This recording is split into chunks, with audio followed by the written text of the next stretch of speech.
நிரஞ்சனா என்ற ஒரு பெண். அவளுக்கு திருமணமாகி ஏறக்குறைய 5 வருடங்கள் ஓடிவிட்டன. அவளுக்கு ஒரு அழகான பெண் குழந்தை உண்டு. குடும்பம் சுமூகமாகவே சென்று கொண்டிருந்தது. அவளுடைய கணவர் ஒரு முன்னணி ஐடி நிறுவனத்தில் பணிபுரிந்து வருகிறார். மாதம்தோறும் நல்ல சம்பளம் வந்து சேர வாழ்க்கையில் எந்தவித குறையும் இல்லாமல் இருந்தது. ஆனால் ஒரு விஷயம் மட்டும் நிரஞ்சனாவின் மனதில் லேசான குறையாக இருந்து வந்தது. கணவர் அவளுடனும் குழந்தையுடனும் நேரம் செலவிடுவதை விட வேலையிலேயே அதிக கவனம் செலுத்தினார். காலை முதல் இரவு வரை அலுவலகப் பணிகளில் மூழ்கியிருப்பார். ஓவர் டைம், கூடுதல் ப்ராஜெக்ட்கள் என்று எப்போதும் பிஸியாகவே காட்சியளித்தார். ஆனால் ஒரு விஷயத்தில் மட்டும் அவர் மாறவே இல்லை. அவர் சம்பாதிக்கும் ஒவ்வொரு பைசாவையும் கணவன் மனைவி இருவரும் சேர்ந்து பயன்படுத்துவதற்காகவே அவர் அதை மனைவியிடம் கொடுத்து விடுவார்.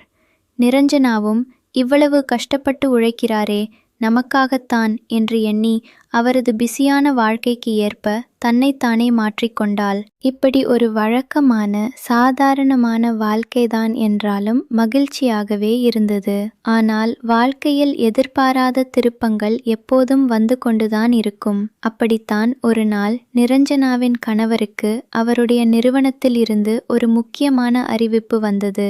உங்களுக்கு சென்னையில் வேலை மாற்றல் உள்ளது என்று கூறப்பட்டது. உடனே குடும்பத்துடன் சென்னைக்கு கிளம்பும் வேலையாகிவிட்டது. ஒரு புதிய நகரம், புதிய சூழல், புதிய வாழ்க்கை. எங்கே வீடு பார்ப்பது? எப்படி மகள் பள்ளிக்குச் செல்வாள்? புதிய இடத்தில் எப்படி மனம் ஒன்றும் என்று பல கேள்விகள் நிரஞ்சனாவின் மனதில் எழுந்தன. சென்னை வந்து சில நாட்கள் கழித்து ஒரு வீட்டை தேடும் முயற்சியில் இறங்கியிருந்தனர். இந்த புதிய நகரத்தில் அவர்களுக்கு கிடைக்கப் போகும் வீடு எப்படி இருக்கும்? அங்கு அவர்களின் வாழ்க்கை பழையபடி இனிமையாக அமையுமா? அல்லது புதிதாக ஏதேனும் சிக்கல்கள் காத்திருக்கின்றனவா? சென்னை வந்தவுடன் வீடு தேடுவது மிகவும் சவாலான காரியமாக இருந்தது. அப்போதுதான் கார்த்திக் என்ற ஒரு நபர் நிரஞ்சனாவுக்கு அறிமுகமானார். அவர் நிரஞ்சனாவின் நெருங்கிய தோழியின் தம்பி. நம்ம வீட்டில் 2 ஃப்ளாட்கள் உள்ளன. மேல் தளத்தில் காலி இடம் இருக்கிறது. நீங்கள் அங்கு குடியிருக்கலாம். மாமாதம் 15,000 ரூபாய் வாடகை கொடுத்தால் போதும் என்று கார்த்திக் சொன்னார். அது ஒரு குடும்பத்திற்கு ஏற்ற வீடாகவும் இருந்தது. 2 படுக்கையறைகள், விசாலமான ஹால், சமையலறை, குளியலறை என அனைத்து வசதிகளும் இருந்தன. கூடுதலாக ஒரு சிறிய ரூமும் இருந்தது. அதை சேமிப்பறையாகவோ அல்லது சிறு படிப்பு அறையாகவோ மாற்றிக்கொள்ளலாம் என்று தோன்றியது. நிரஞ்சனாவுக்கு அந்த வீடு மிகவும் பிடித்து போனது. அவளுடைய கணவரும் அதற்கு சம்மதித்தார். எப்படியாவது நல்ல வீடு கிடைத்தால் சரிதான் என்று அவர் எளிமையாக ஒப்புக்கொண்டார். ஆனால் ஒரு சிக்கல் இருந்தது. அந்த வீட்டுக்கு 2 லட்சம் ரூபாய் முன்பணம் கேட்டார்கள். நிரஞ்சனா தயங்கினாலும் கணவரின் வற்புறுத்தலின் பேரில் அந்த பணத்தை கொடுத்து வீட்டுக்கு குடிபெயர்ந்தனர். ஆரம்பத்தில் எல்லாம் நன்றாகவே இருந்தது. வீடு பிடித்திருந்தது. அக்கம் பக்கத்தினரும் நன்றாக இருந்தனர். கார்த்திக் என்பவர் உரிமையாளர் என்பதால் அவ்வப்போது வந்து வீட்டு விஷயங்களை கேட்டு பார்த்து கொண்டார். ஆனால் படிப்படியாக அவரது பேச்சும் நடத்தையும் சற்று மாறத் தொடங்கியது. அடிக்கடி ஃபோன் செய்து பேசுவது, வீட்டுக்கு வரும்போது நீண்ட நேரம் தங்கிவிட்டு போவது, குடும்பத்துடன் மிகவும் நெருங்கி பழகுவது என்று இருந்தது. நிரஞ்சனாவின் கணவர் வேலையில் மும்முரமாக இருந்ததால் இந்த விஷயங்களை அவரால் கவனிக்க முடியவில்லை. ஆனால் நிரஞ்சனாவின் மனதில் லேசான அசௌகரியம் உருவாகத் தொடங்கியது. கார்த்திக்கின் இந்த அதிகப்படியான நட்பும் கவனிப்பும் உண்மையில் எதை குறிக்கின்றன? இது வெறும் அக்கறையா அல்லது வேறு ஏதேனும் பின்னணி இருக்கிறதா? நாட்கள் செல்ல செல்ல கார்த்திக்கின் செயல்கள் மேலும் மேலும் சந்தேகத்திற்குரியதாக மாறின. அவர் நிரஞ்சனாவின் கணவருடன் மிகவும் நெருங்கி பழகினார். ஆனால் அதே சமயம் நிரஞ்சனா தனியாக இருக்கும் சமயங்களில் அவளிடம் அதிகமாக பேசவும் புன்னகைக்கவும் தொடங்கினார். நிரஞ்சனா முதலில் இதையெல்லாம் பொருட்படுத்தவில்லை. இவர் தமம்பி மாதிரி, நானும் ஒரு தமக்கை மாதிரி பழகலாம் என்று நினைத்தாள். ஆனால் ஒரு நாள் அவளுக்கு ஒரு அதிர்ச்சிகரமான உண்மை தெரிந்தது. கார்த்திக்கிற்கு ஏற்கனவே திருமணம் ஆகிவிட்டது என்றும் அவர் தனது மனைவியை சரியாக கவனிப்பதில்லை என்றும் அவளுக்கு தெரிய வந்தது. இது அவளுக்கு மிகுந்த அதிர்ச்சியை அளித்தது. ஒரு மனிதன் எப்படி தன் மனைவியை புறக்கணித்துவிட்டு இப்படி இன்னொருத்தியுடன் நெருக்கமாக பழக முடியும் என்று அவள் மனதிற்குள் எண்ணினாள். என்றாலும் அவள் அதை வெளிக்காட்டிக் கொள்ளவில்லை. கார்த்திக் பேசும்போதெல்லாம் அவள் சாதாரணமாகவே பதில் சொல்லி எந்தவிதமான சந்தேகத்தையும் வெளிக்காட்டாமல் இருந்தாள். ஆனால் உள்ளுக்குள் அவள் அந்த நபரிடமிருந்து விலகி இருக்க முடிவு செய்திருந்தாள். தன்னுடைய கணவரிடம் இது பற்றி ஏதாவது சொன்னால் தேவையற்ற பிரச்சனை வந்துவிடும் என்று அவள் நினைத்தாள். மேலும் கார்த்திக்கிற்கும் தனது கணவருக்கும் இடையே சண்டை ஏற்பட்டால் அந்த வீட்டையே காலி செய்யும் நிலைக்கு ஆளாக நேரிடும். சென்னையில் புதியதாக மற்றொரு வீடு தேடுவது அவ்வளவு எளிதான காரியமில்லை. எனவே அவள் பொறுமையாக இருந்தாள். ஒருவேளை இது தானாகவே மாறிவிடும் என்று நினைத்தாள். ஆனால் கார்த்திக் தானாக முன்வந்து எல்லையை மீறும்போது நிரஞ்சனா என்ன செய்வாள்? அவளது பொறுமையின் எல்லை எங்கே இருக்கிறது? ஒரு நாள் கார்த்திக் வீட்டில் மின்சார கம்பி கோளாறு இருப்பதாக சொல்லி வந்தார். நிரஞ்சனா சரி பாருங்கள் என்று கதவை திறந்தாள். உள்ளே வந்த கார்த்திக் மின்சாரம் சரி செய்வது போன்ற பாவனையில் அவளுக்கு மிக அருகில் வந்து பேசினார். திடீரென அவர் அவளது கையை தொட்டு பேசினார். நிரஞ்சனாவுக்கு ஒரே அதிர்ச்சியாக இருந்தது. உடனே அவள் தள்ளி நின்றாள். என்ன இது என்று கேள்வி கேட்டாள். ஆனால் கார்த்திக் சும்மா விளையாட்டுக்கு என்று சிரித்துக்கொண்டே சொல்லிவிட்டு வேலையை சரி செய்துவிட்டு வெளியேறினார். இந்த சம்பவத்திற்கு பிறகு நிரஞ்சனாவுக்கு அவர் மீது மிகுந்த கோபமும் வெறுப்பும் ஏற்பட்டது. ஆனால் இதை யாரிடம் சொல்லுவது? கணவரிடம் சொன்னால் ஒருவேளை அவர் நம்ப மாட்டார், அல்லது நம்பினாலும் கோபத்தில் அந்த வீட்டை காலி செய்து விடுவார். பிறகு எங்கே போவது? இதையெல்லாம் யோசித்த நிரஞ்சனா மௌனமாக இருப்பதே நல்லது என்று முடிவெடுத்தாள். ஆனால் கார்த்திக்கின் செய்கைகள் மேலும் மோசமாகிக் கொண்டே சென்றன. அவர் அடிக்கடி ஃபோன் செய்து நீங்க எப்படி இருக்கீங்க என்று கேட்பார். நிரஞ்சனா எவ்வளவு மறுத்தாலும் அவர் பிடிவாதமாக நெருங்க முயன்றார். அவளுக்கு ஒரு கட்டத்தில் தாள முடியாமல் போனது. நான் இந்த மாதிரி தொந்தரவுகளை ஏன் சகித்து கொள்ள வேண்டும்?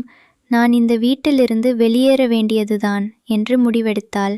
ஆனால் முன்பணமாக கொடுத்த 2 லட்சம் ரூபாய் திரும்ப கிடைக்குமா என்ற கவலையும் இருந்தது. கடினமான இந்த சூழ்நிலையில் இருந்து தப்பிக்க நிரஞ்சனா எந்த வழியை தேர்ந்தெடுப்பாள்? அவளுக்கு முன்னால் என்ன விதி காத்து கொண்டிருக்கிறது? ஒரு மாலை வேளையில் நிரஞ்சனா தனது மகளுடன் வீட்டின் மொட்டை மாடியில் நின்று கொண்டிருந்தாள். அப்போது கார்த்திக் அங்கு வந்து என்ன நீங்க தப்பா புரிஞ்சுக்கிட்டீங்களா என்று கேட்டார். நிரஞ்சனா ஒன்றும் பதில் சொல்லவில்லை. தொடர்ந்து அவர், இன்னைக்கு என்னோட பிறந்த நாள், அதனால தான் கேக் வாங்கிட்டு வந்திருக்கேன். நான் எந்த தப்பும் செய்யல. நீங்க நினைச்ச மாதிரி நான் ஒரு கெட்ட பையன் இல்ல என்று கூறினார். இதை கேட்ட நிரஞ்சனாவின் மனதில் ஒரே குழப்பம். இவர் இப்போது உண்மையாக பேசுகிறாரா அல்லது வெறும் நாடகமா என்று அவளுக்கு புரியவில்லை. அந்த கேக்கை வாங்கி கொண்டு சரி போங்க என்று சொல்லி அனுப்பி வைத்தாள்.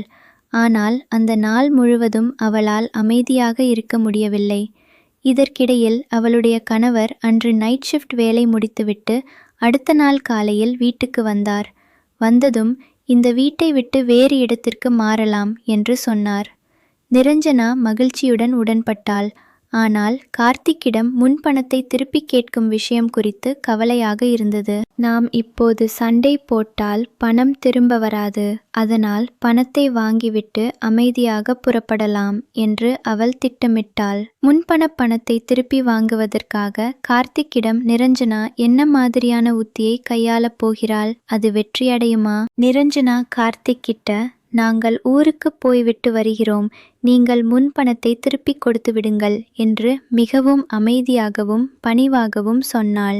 ஆச்சரியப்படும் வகையில் கார்த்திக் எந்த வாக்குவாதமும் இல்லாமல் உடனே பணத்தை திருப்பிக் கொடுத்து விட்டார். எங்களுக்கு இப்போது உடனே ஊருக்கு போக வேண்டும் என்று காரணம் சொல்லி அந்த வீட்டை காலி செய்துவிட்டு உடனடியாக பெங்களூருக்கு கிளம்பிவிட்டனர். பெங்களூரில் கணவருக்கு வேலை கிடைத்திருந்தது. அங்கே அவருடைய நிறுவனமே ஒரு வீட்டையும் ஏற்பாடு செய்திருந்தது. புதிய வீடு, புதிய சூழல், புதிய தொடக்கம்.